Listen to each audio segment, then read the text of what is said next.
Thank you, Rob, for the introduction. Good afternoon, everyone. I am very happy to give you evidence how useful ionizing radiation can be in our life, even though we very often don't realize that products which we use were treated or were elaborated with the use of ionizing radiation. And also we benefit of technologies using ionizing radiation. I think that I have a much easier task because we have already heard three presentations with fundamentals, which are very good introduction to the application of radiation processing. I am very happy that working in the Institute of Nuclear Chemistry and Technology more than 20 years and where we use many of this application of ionizing radiation, I am very happy that I could introduce you the most important of them. Radiation processing is a treatment of products, of material with ionizing radiation for beneficial purposes. And these applications deliver significant environmental, economical, and social benefits worldwide. You can see here different of application of ionizing radiation. I tried to select the most important of its uses in different fields of medicine, industry, agriculture.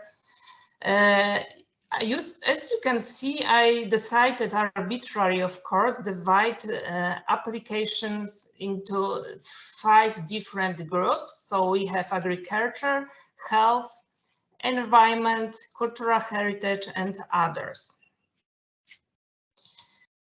The first area of ionizing irradiation applications is agriculture with the flag application, food irradiation. This process can be used for different purposes. We know that controlled doses of ionizing radiation can kill parasites or microorganisms such as molds, yeast, and bacteria that cause food spoilage and food poisoning. Food irradiation can be used to prevent stored food from infestation with insects, but also can be used to prevent food which is traded regionally or internationally from infestation. Another purpose of food irradiation is protein inhibition, and food irradiation also can be used for can replace the use of some preservative and pesticides, and can be used everywhere when heat must be avoided. So, for example, for fresh and frozen products. And you can see that microorganisms vary in their resistance to irradiation. And then their relative resistance can be compared through use the D10 values. And these are those required to achieve 90% of reduction in number of microorganisms. Unfortunately, we observe decrease in the amount of food irradiated in the European Union countries every year since 2002. And the main reason for that is probably the industry concern that consumers would refuse to buy food which is labeled as irradiated.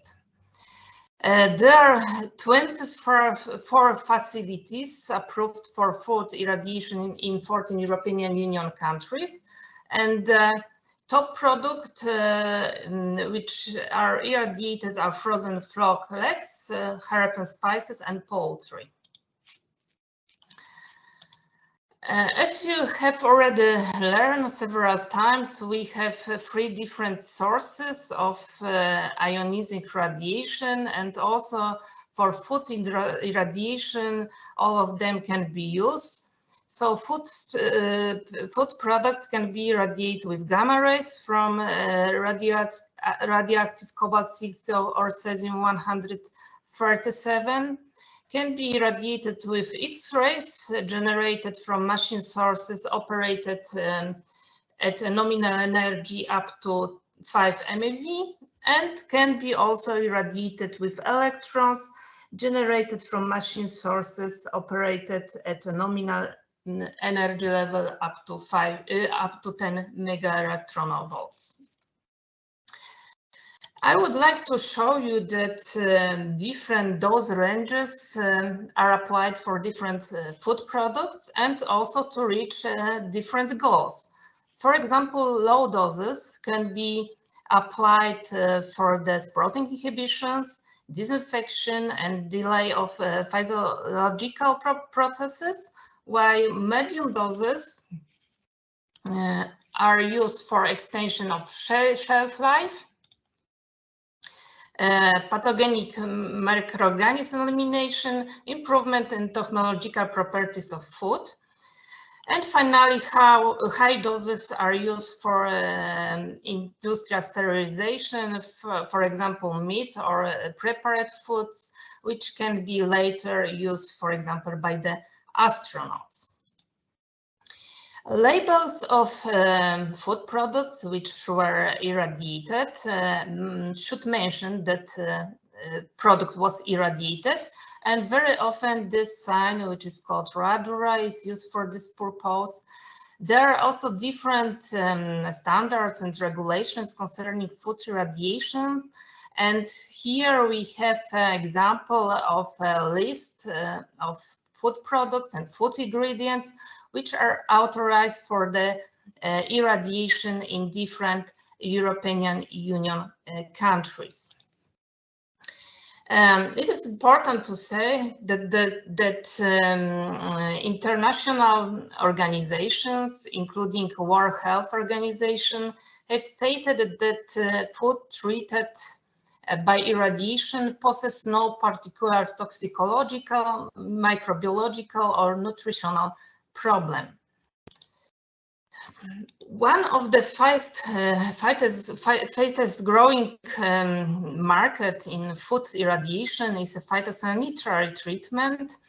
We know that global trade and mass tourism contribute to spread of invasive insects, and this leads to crop losses, spread of diseases. It also has negative impact on the environment, and altogether give damage to a level of billions of dollars. So different methods are used to mitigate the spread.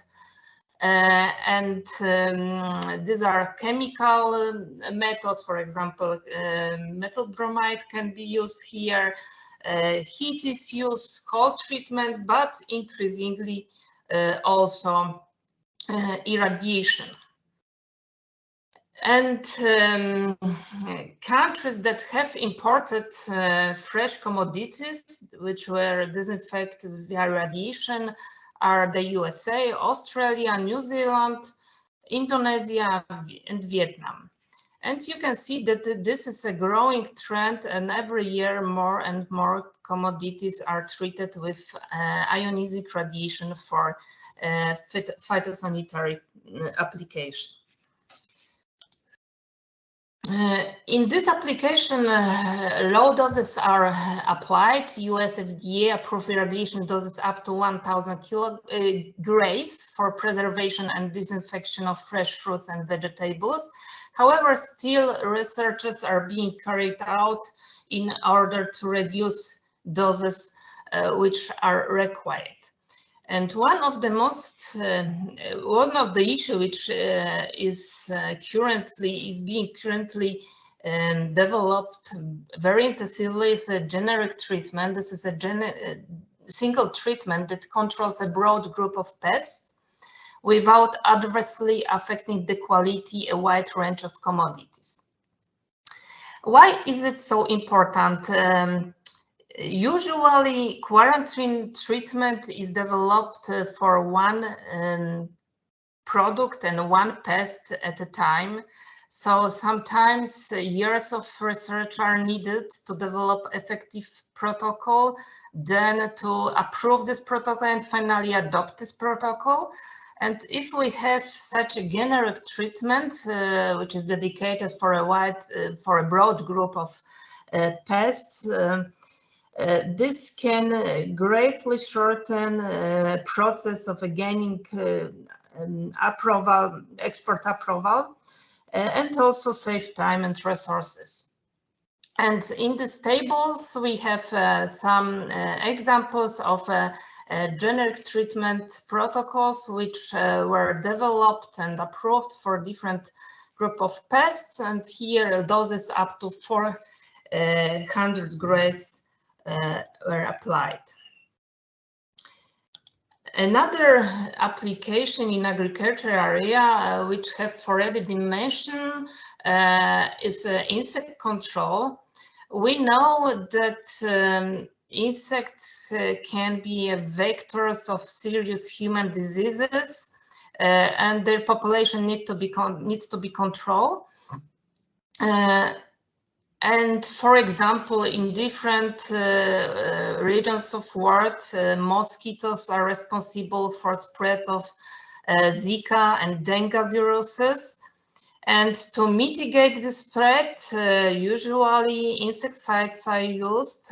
However, there is a negative, there is a concern, increasing concerns about negative impact of the insecticides on human health and environment, as well as there is also evidence that some insects become resistant to insecticides because they are used too extensively. So here also ionizing radiation can be a help, and a method which is called SIT, sterile insect technique, was developed. What is the process of irradiation? So large numbers of mosquitoes are raised in a lab. Then male mosquitoes' pupa are separated from female pupa and sterilized. And after that, they are regularly released to the environment to mate with a white female. And in the result, eggs won't hatch and population decreases. In this application, very low doses, tens of grays, are used, and it need to be underlined that is only sterilization, no genetic mutation are introduced. Another application in agriculture area is a degradation of polysaccharides to obtain a plant growth promoters. Here we have example of carrageenan plant growth promoter. This is a food supplement which is extracted from seaweed, red seaweeds, and then degraded through gamma irradiation. Irradiation with ionizing radiation can induce some bioactivities in the polysaccharides, like growth promotion of plant or antibacterial activity, and solution of such degraded carrageenan is foliar sprayed on the plant, and then is absorbed through leaf tissue. And in the result, stems are stronger and roots stronger, plant has more tears, and is more resistant to typhoons, and in the results we have more rice production. We can see very easily what is the difference in the plantation of seed. Rice we treated with carrageenan and planted without use of carrageenan. Not only carrageenan, but also chitosan can be used. And here we have example of the positive impact of degraded chitosan on the root system of the plant. The condition of germination strongly support the proliferation of present bacteria. Therefore, a seed decontamination method that provides efficient inactivation of microbial pathogens while maintaining germination capacity and quality of the seeds is in high demand. And here also electron beam irradiation can be used, but only low energy electron beam irradiation. Why low? Because pathogenic microorganisms are usually only on the outer layer of the seeds. And inside we have something what is the most important for germination, embryo, so we cannot use high energy electron beam to penetrate in the whole volume and to destroy the embryo because the seed would be unuseless later. So we use electron beam irradiation with energy up to 300 kilo electron volt to penetrate not deeper than 100 micrometers in the seed and to destroy only bacteria present on the outer surface. And here different solution in irradiation was applied, two-site irradiation such toroidal source, but also we developed in our institute such rotation under beam system, which was applied for experiments. Now we can move to next application area, which is health, and with the FLAC application, which is sterilization. What kind of product can be sterilized? These are pharmaceutical or cosmetic ingredients, for example, which cannot be sterilized with chemical methods. Also medical products, starting from surgical gloves, also wound care products, implants such as hip joints, blood collection tubes, and many more. Also some laboratory consumables are sterilized, for example, Petri dishes. And finally, transplants such as tissue grafts are also sterilized, and there are estimations that around 40 or even more, percent of medical equipment is sterilized with using of ionizing radiation. What is important during medical sterilization? So the first important issue is minimum dose, which ensure sterility assurance level. What is for medical sterilization 10 to -6, and indicates a probability of one item being contaminated in 1 million. However, very important issue is also the maximum dose, because polymer materials, which constitute different devices, have different radius sensitivity. So we have to determine the maximum dose in order not to alter material properties, functional properties, and also quality of the product. And next,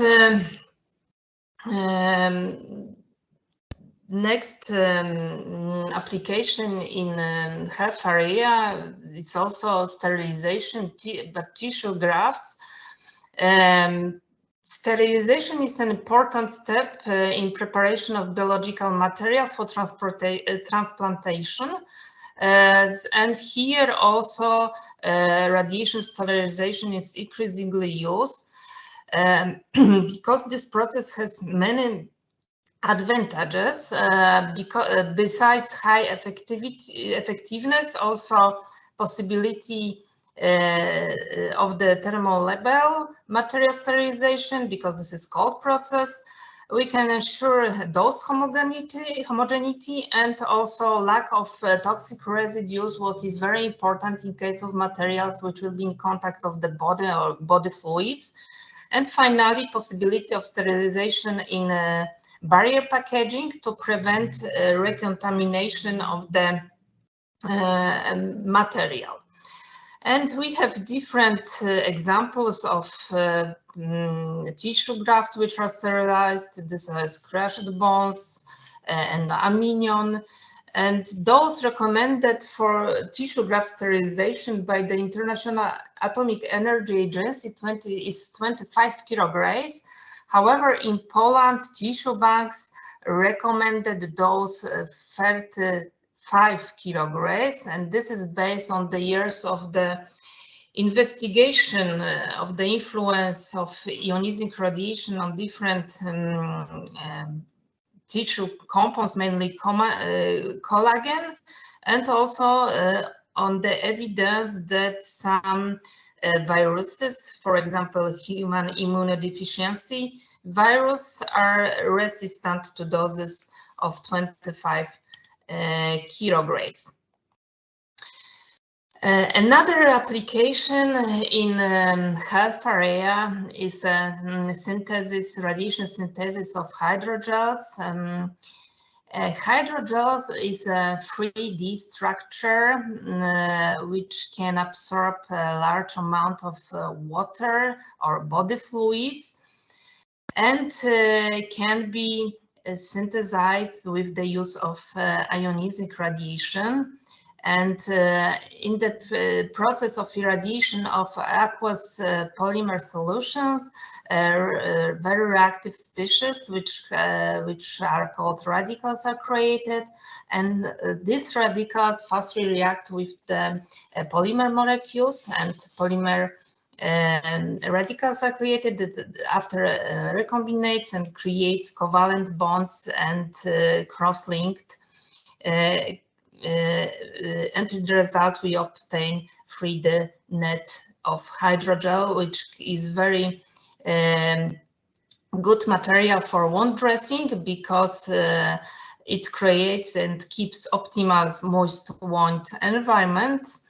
And also is transparent, so what allow observation of the condition of the wound, but also protect wound against external contamination, but on the other hand is permeable for oxygen.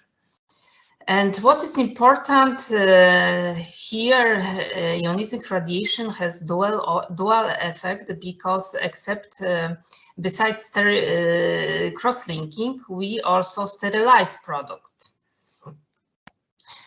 And finally, the last one application in health area is something what is under development currently in our institute in the frame of the European project RADOV.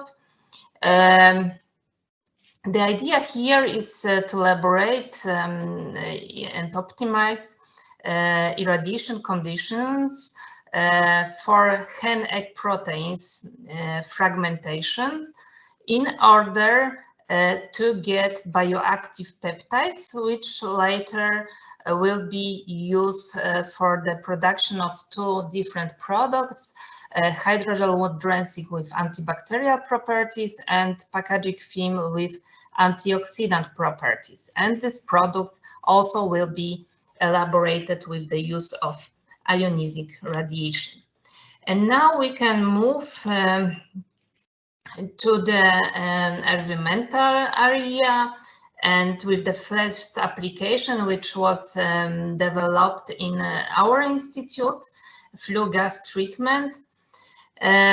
Use of coal in electric power plants and industry generates several environmental problems due to release of toxic gases, SO2 and NOx, which later contribute into acid rain production, which have very negative impact on the environment. And there are no methods which allow for removal of both these pollutants simultaneously, but we can use electron beam irradiation to remove both of them. And also in this technology, we obtain a byproduct, which is a mixture of ammonium sulfate and ammonium nitrate, which can be used as a fertilizer as such, or can be mixed with other components to produce commercial agriculture fertilizer. The first unit was constructed in the laboratory, and it was able to treat 400 cubic meters per hour, and was equipped in one accelerator with energy 2 MeV and power 20 kilowatts. Then this installation was scaled up, and in electric power plant near Warsaw, a bigger installation which was able to treat 20,000 cubic meters per hour, and equipped with 2 accelerators with energy of 700 kiloelectron volts and power 50 kilowatts. And finally, the industrial installation was constructed in this place. This is an electric power plant in north of Poland. And this installation was a big installation equipped with 4 accelerators, each one with energy 700 kiloelectron volts, and was able to treat 270,000 cubic meter per hour. And what is the level of the pollutants removal? So dose of 9.5 kilograms was sufficient. Excuse me.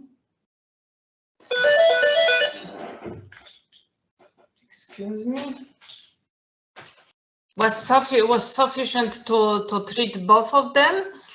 And after optimization of the technology, we reached the level of the SO2 removal at 98% and above 80% of NOx removal.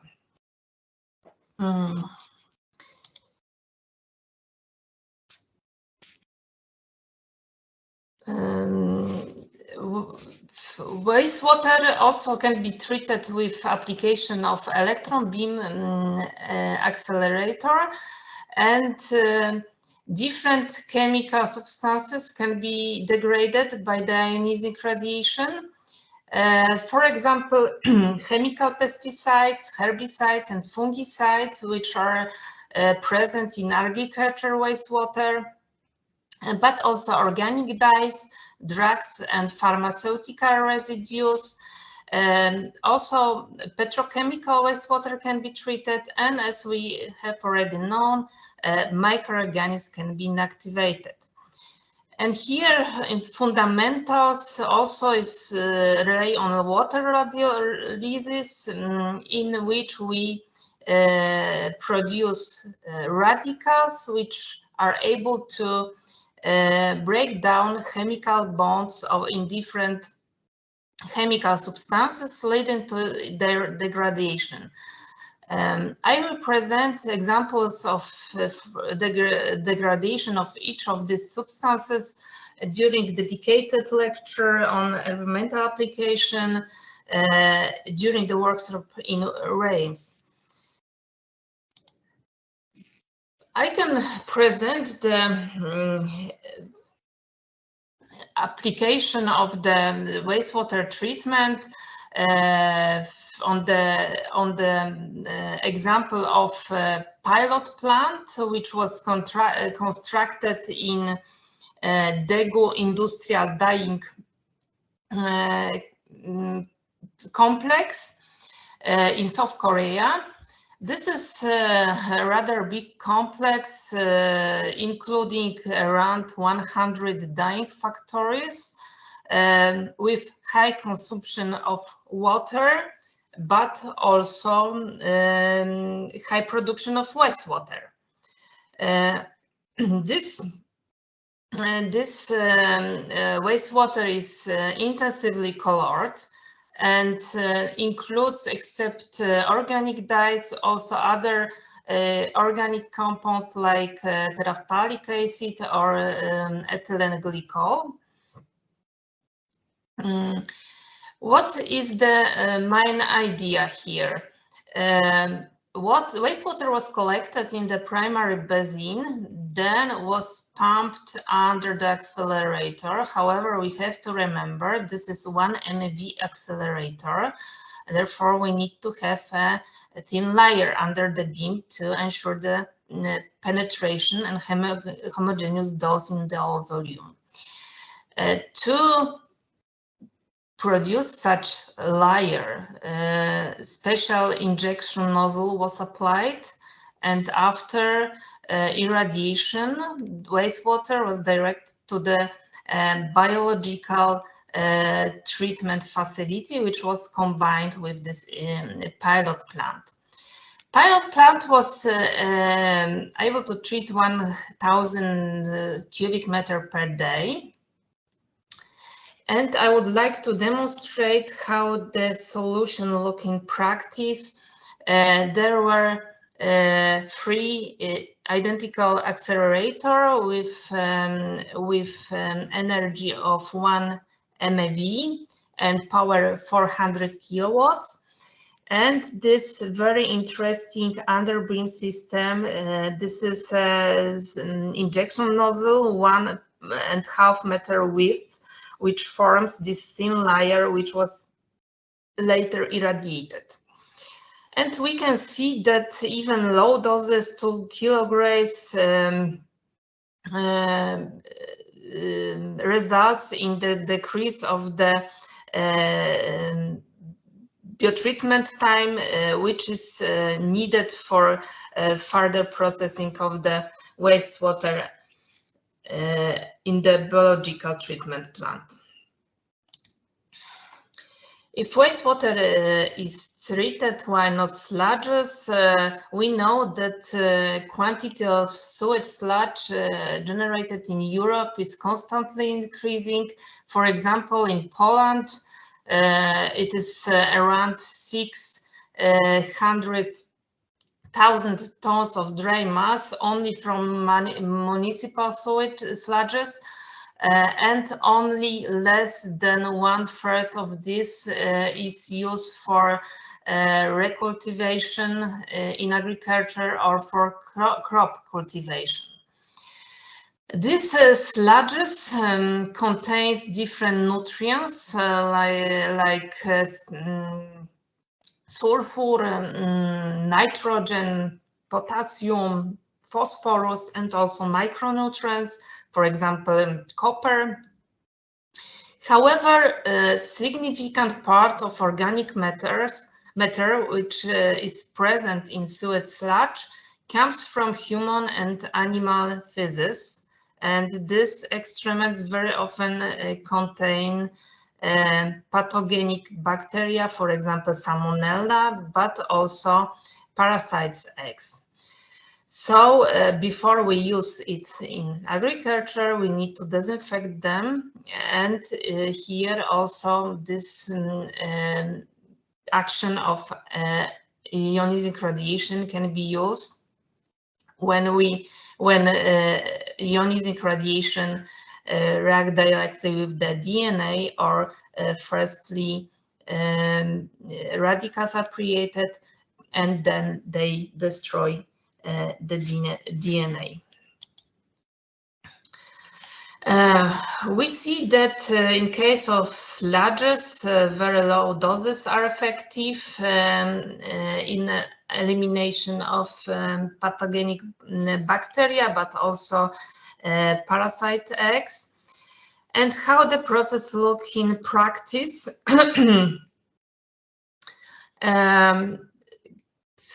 The watered sludges came out of such nozzle to form a thin layer up to 100 micrometers, depending of the accelerator energy, on the stainless steel conveyor, and this layer is later transported under the beam and irradiated and finally collected in the container.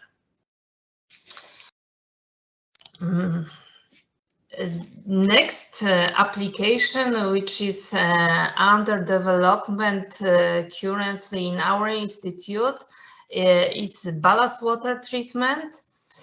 What was the motivation here? So why ballast water is absolutely crucial for safe and efficient operation of modern shipping, providing balance and stability to unladen ships.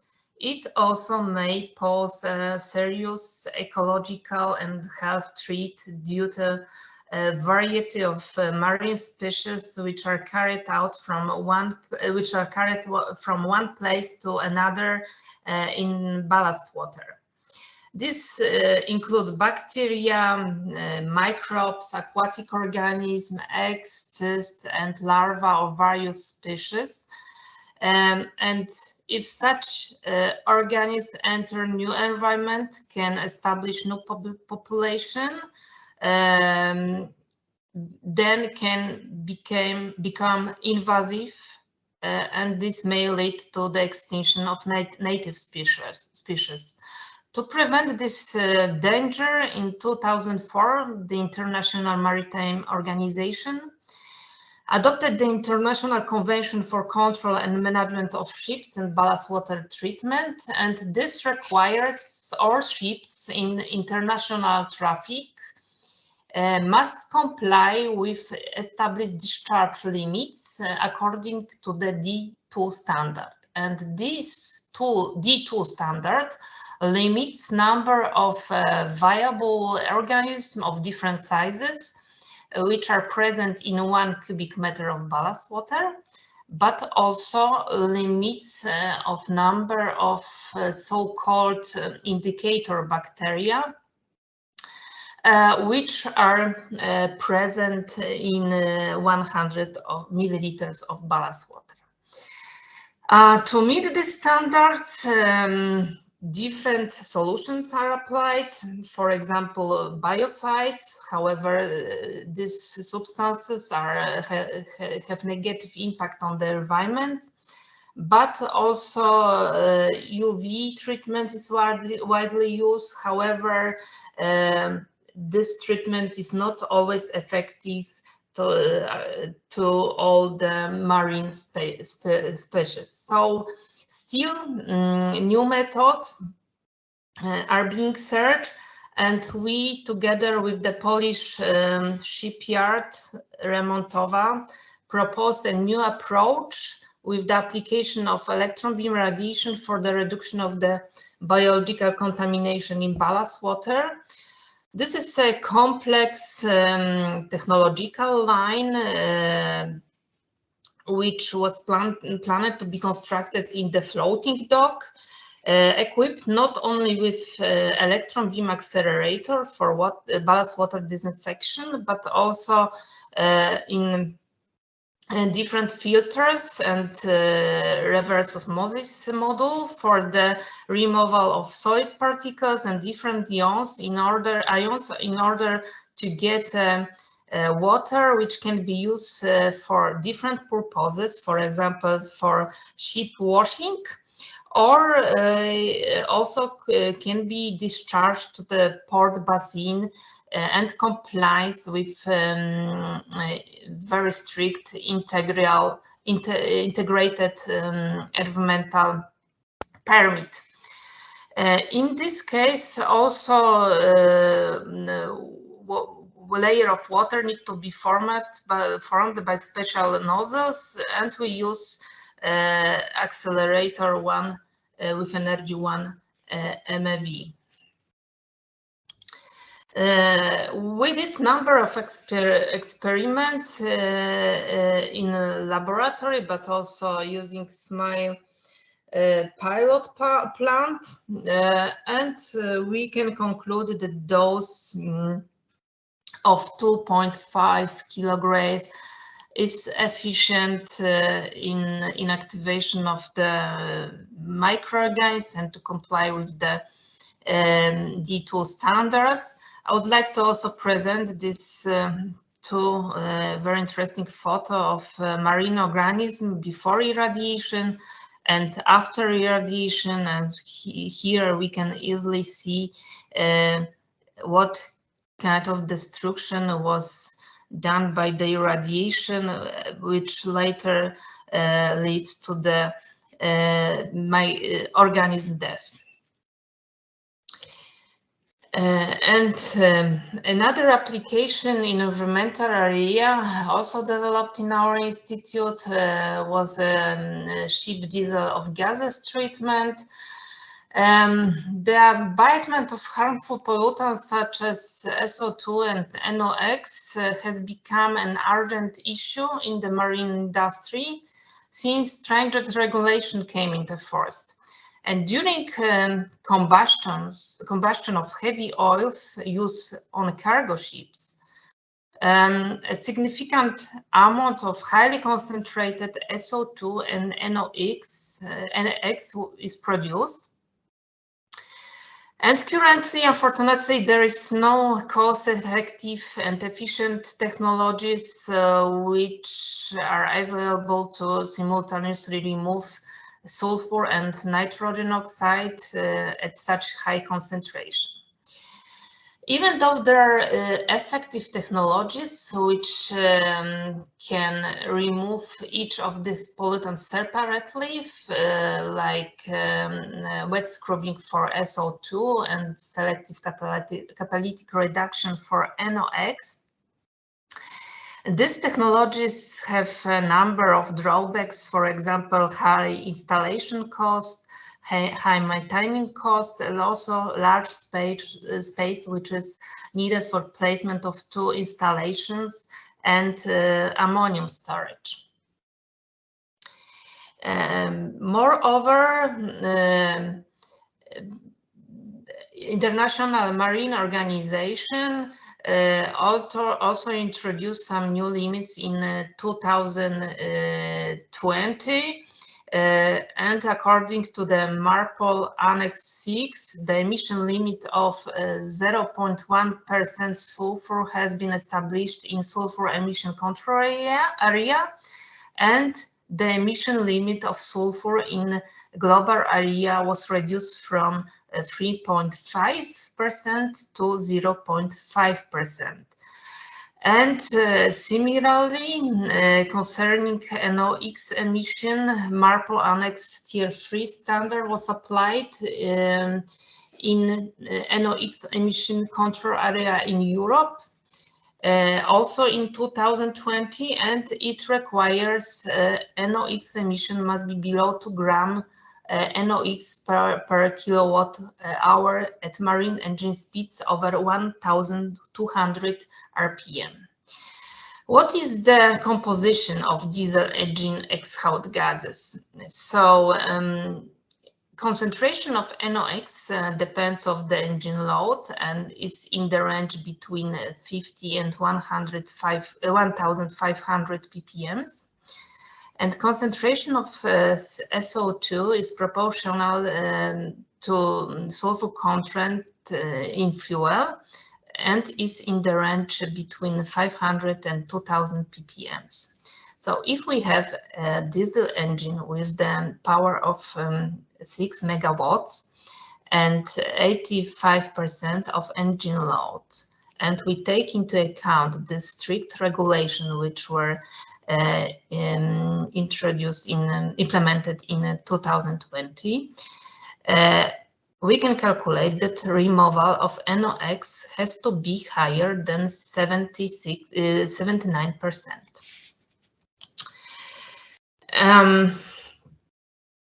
Taking into consideration the good solubility of SO2 and NOx and the availability of seawater, electron beam accelerator combined with the wet scrubber seems to be a good solution and might provide an answer to the reducing of SO2 and NOx emissions in marine industry.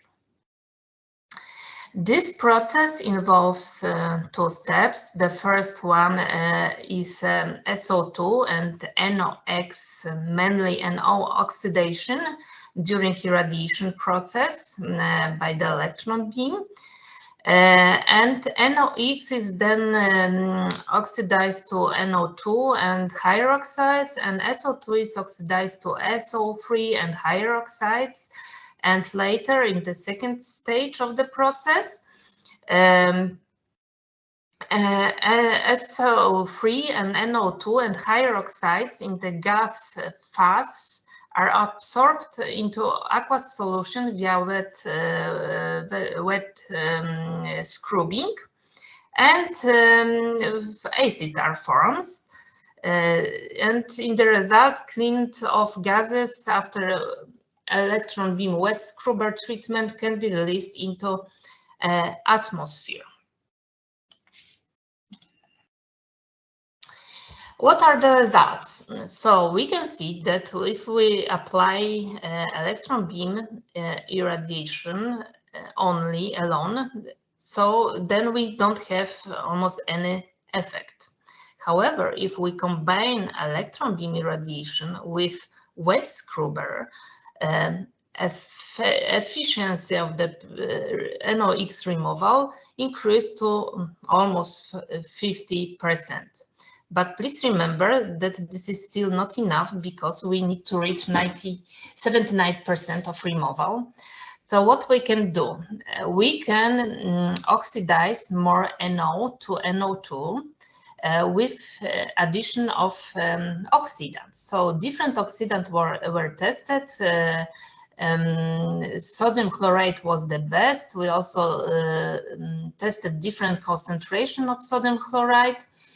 And with electron beam application combined with wet scrubber and also addition of sodium chloride, we reached efficiency of removal above 90% for the dose of 6.5 kilograms. So also in case SO2 for all hybrid processes, we have 100 removal of SO2 due to its excellent solubility in water.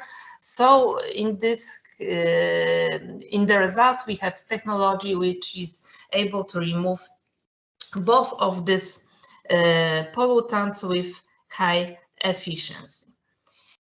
And from environmental application, we can move to the cultural heritage area with the most common and most well-known application for the disinfection of cultural heritage objects with these two spectacular application, irradiation of Ramses II mummy and also irradiation of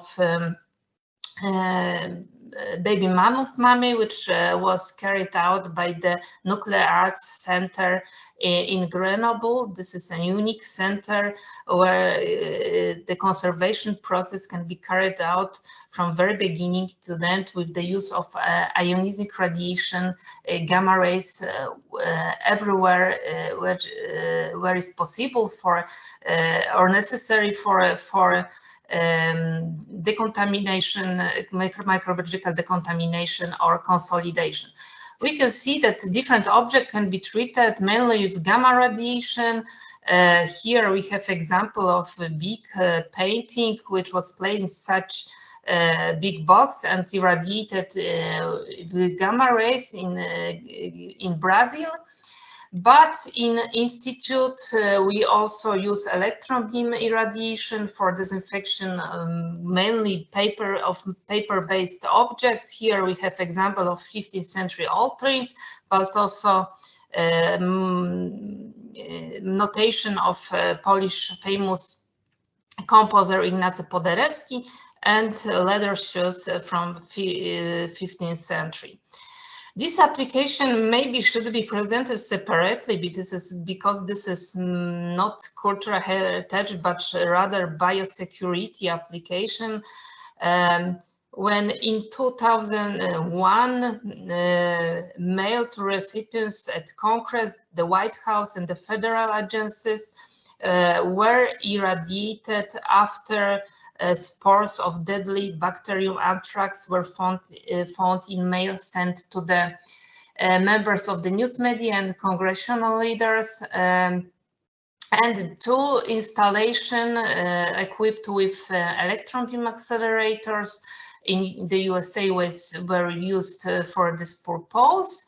And according to available data, more than 1 million containers of DC federal mail were irradiated from November 2001 till April 2008.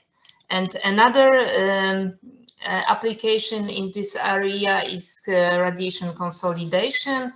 And the method uses vacuum impregnation with a liquid resin, followed with the polymerization under gamma irradiation.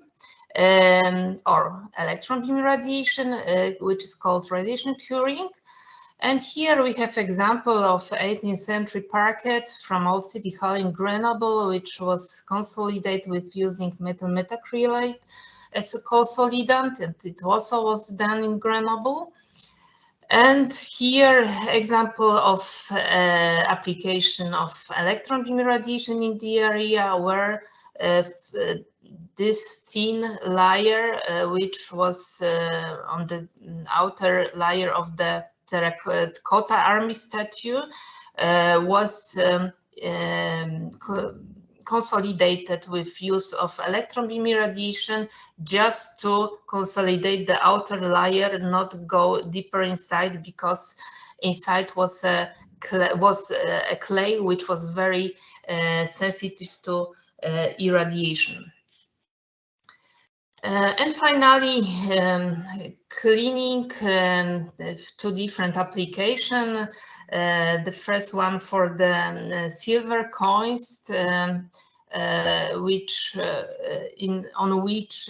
this black layer of silver sulfide was formed, and with the use of electron beam induced plasma, this layer was removed. So the wet chemistry and abrasive didn't need to be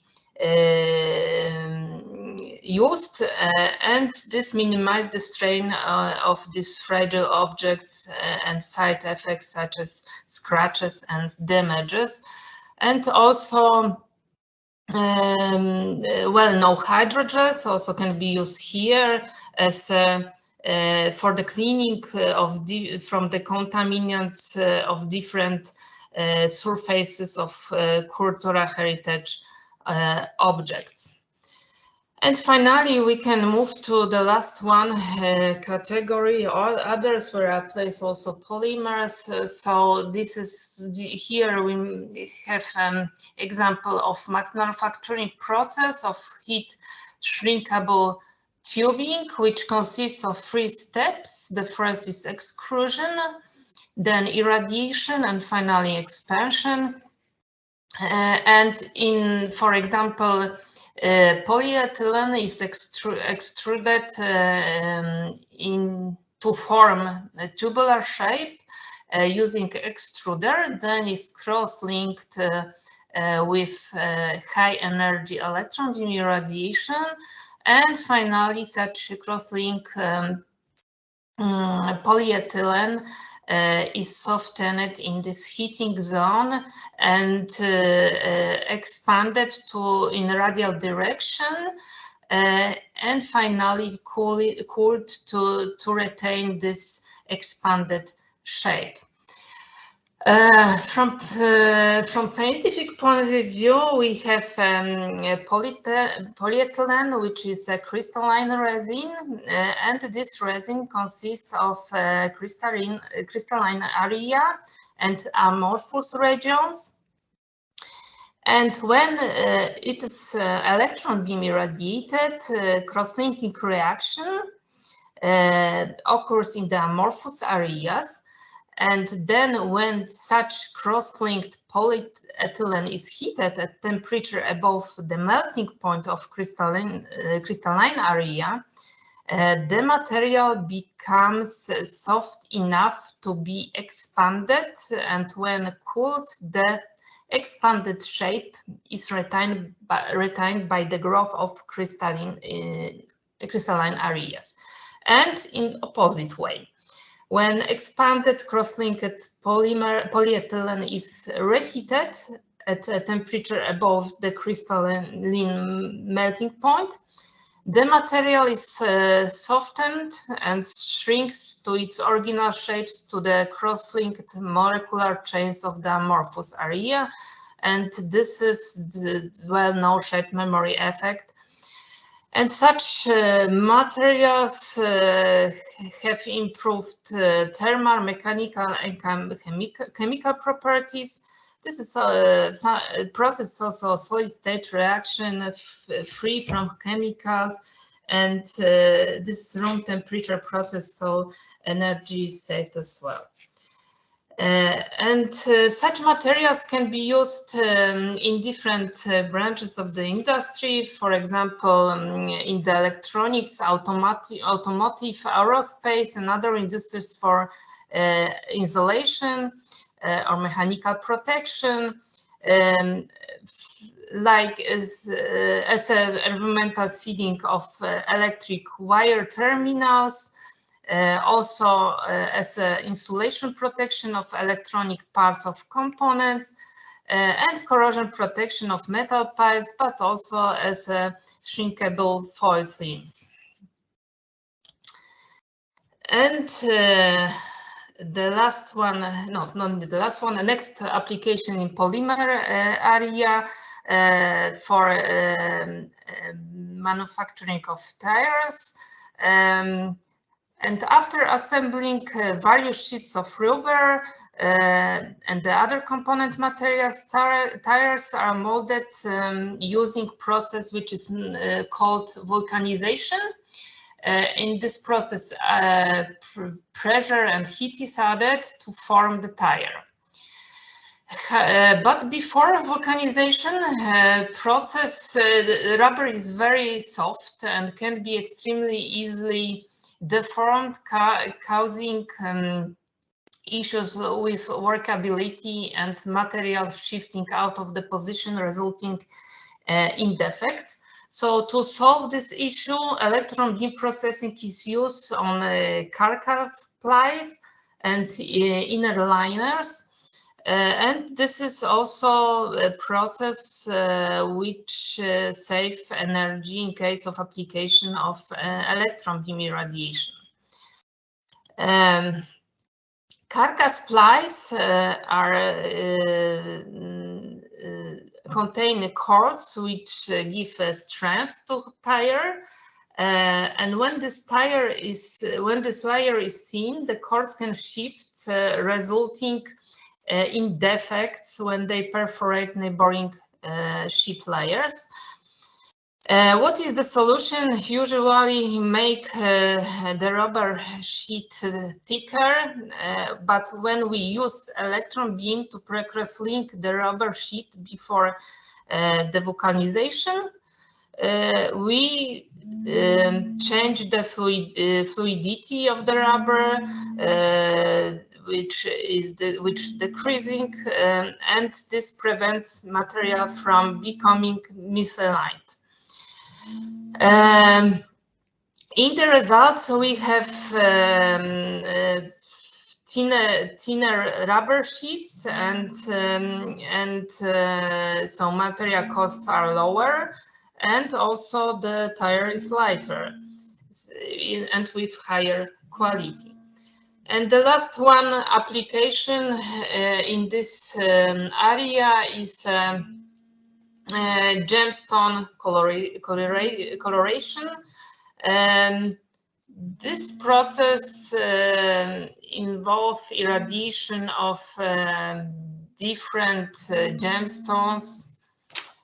However, not each of them can be colorized with this with radiation, and in the reaction of ionizing radiation with crystalline lattice of gemstone, defects are created, and these defects later form color centers, which are responsible for the color change.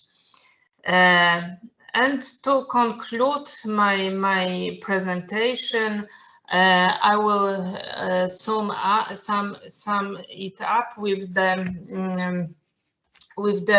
some outline of the future prospect for the radiation processing. Both technology gamma and electron beam are complementary in support of the development of different markets. Sterilization is most important application where gamma is used, while electron beam accelerators are preferred in environmental applications.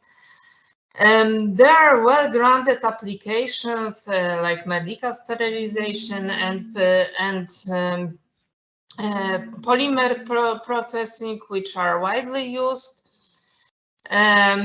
Even though food irradiation is considered a safe process by recognized international organizations, so it doesn't change regulators' attitude to liberalization of the conditions on which process may be applied, and this make this diffusion of the technology slow.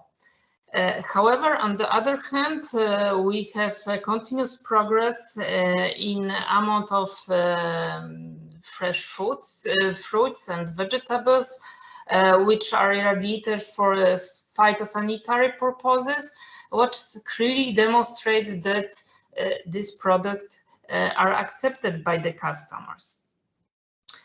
Also, different dynamics in the growth and the interest in different parts of the world is observed. For example, in Asia, this is a growing number of new facility. Asia seems to develop very intensively. Different applications as well as also equipment are being developed.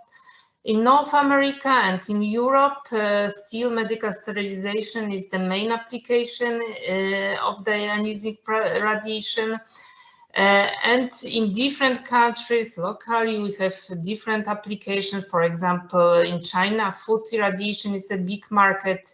In Brazil, ionizing radiation is widely used, for example, for cultural object disinfection. Electron beam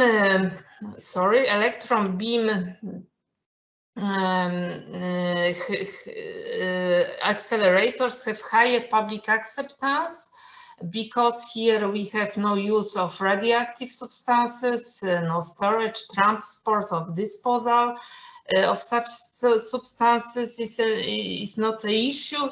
This is also simple on-off system with high safety. So, however, there is also one main drawback. This is a penetration, limited penetration, what becomes a problem in case of high-density products of pallets.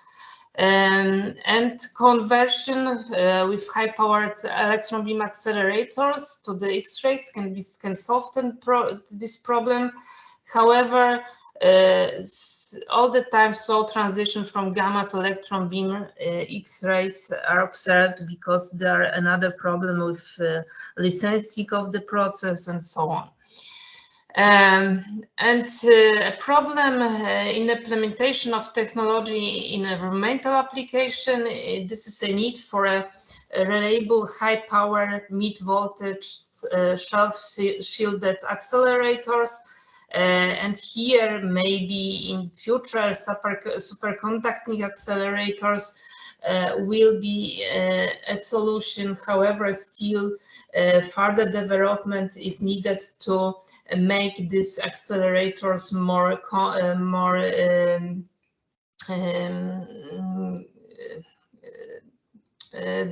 complex, more complex to be applied in line applications. And finally, also still low energy electron beam continues to grow in different applications, for example, in agriculture, but also in polymer treatment. And finally, thank you for your patience and thank you for your attention.